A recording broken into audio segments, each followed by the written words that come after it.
Welcome back, ladies and gentlemen. Now 8 minutes, 42 seconds into this second hour. And for the balance of the hour, I'm extremely honored to be joined by Steve Watson of Infowars.net and PrisonPlanet.com from London, England, and Daniel Obuchaki, also joining us from England. Now, let me just set the table here. On the morning of 7/7/2005, 3 bombs blew up, destroying 3 different train passenger carriages, killing quite a few people, tragically. Over an hour later, a bus that had been specifically singled out and redirected, and these reports had already come out by other witnesses, exploded, causing quite a few deaths and injuries. And then it came out that the former head of Scotland Yard's public relations, Peter Powers, had been hired to run a drill of the exact same trains, exact same times, being bombed the exact same day. And we've had the actuary mathematics done on that. It's in the trillions. That's 43 zeros, my friends, behind it. That's many, many more times, billions of times more than all the grains of sand in all the world. On 9/11, they're doing a drill of flying hijacked jets in the World Trade Center and Pentagon at the exact same time yet again as well. It's always the same M.O. They do this in case other compartments of the government discover it. The other operatives can just say, hey, we're taking part in a drill. It also bootlegs the funding. It also creates chatter that confuses Echelon, Infopol 9, the NSA, MI6, the different listening stations. So if they pick up on it, they can say, oh, that's just the drill too.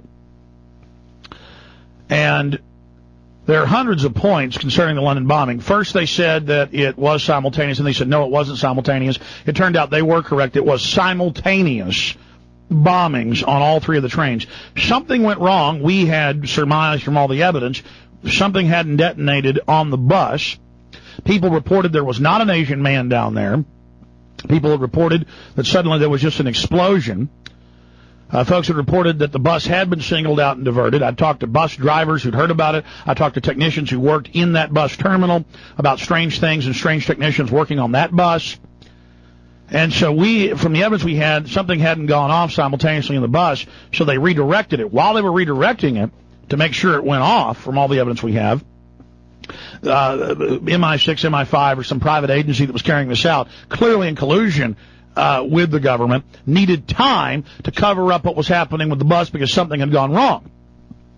So for an hour and several minutes, they were announcing a power surge had caused some type of explosions.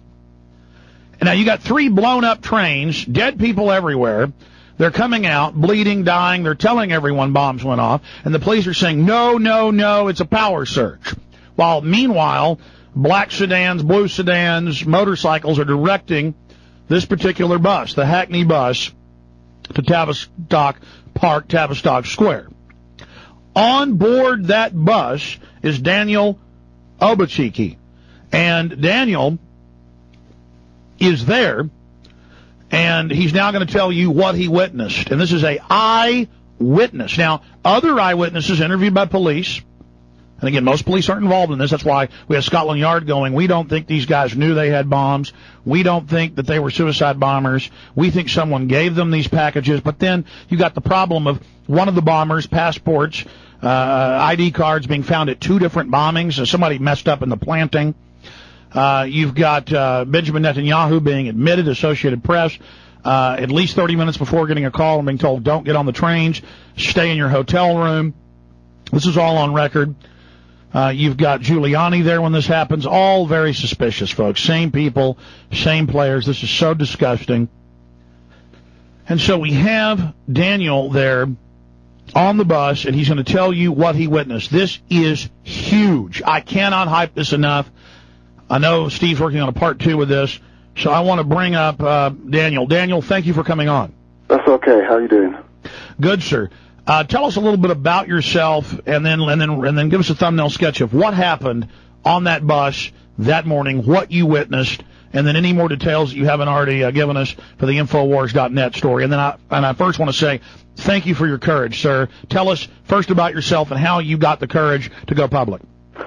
Okay, I'm just a regular guy. I've born, bred, work in London, and that day I was on my way to work in Old Street, and there was some kind of disruption going on. We were told it was a power surge, and we were evacuated, and that's how I became to be on the bus.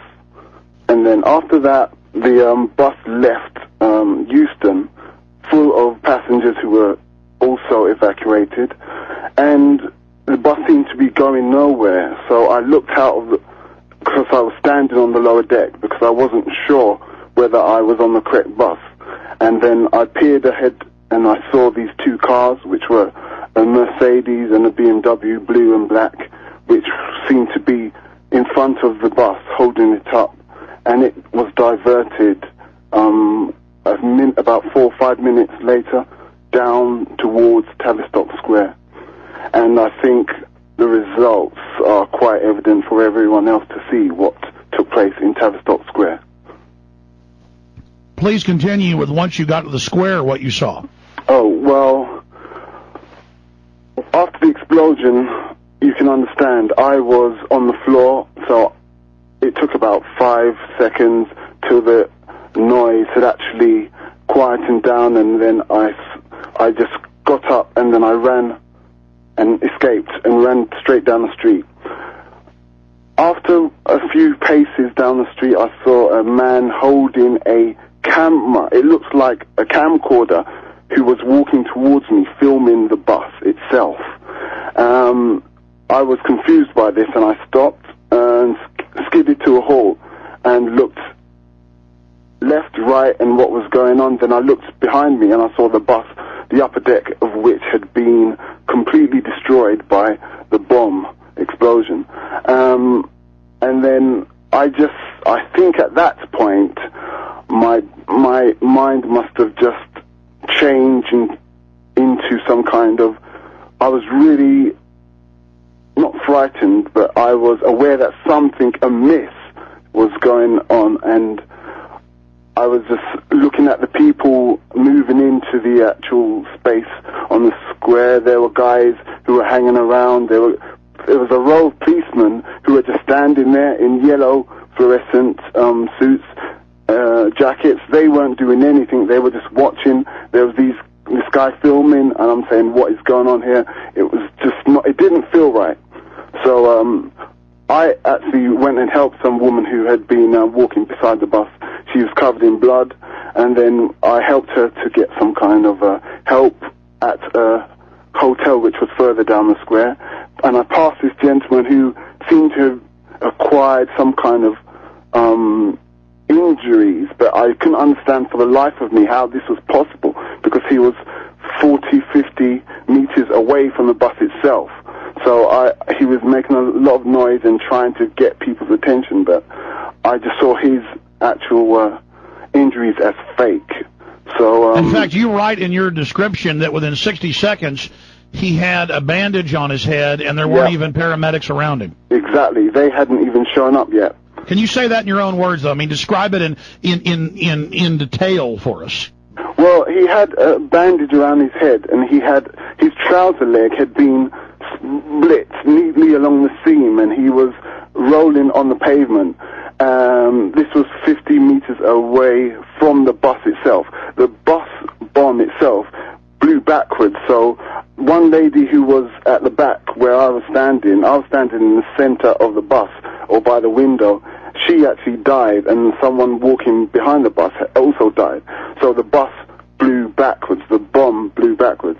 So this guy, it was just a complete fake injury, and he was just some guy who was, I don't know what his role was specifically. There were a lot of people observing, I noted.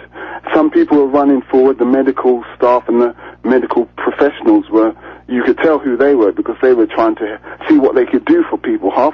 Some people were just, they weren't going to make it. Some people, they were trying to do something for them. But then there were these other people who were just watching, taking note, organizing people, moving, saying... How many seconds, I mean, how long did it take you to get out of the bus, and then how long did it take you, because you say 60 seconds, to then notice that this guy's way up the street with a bandage on his head rolling around?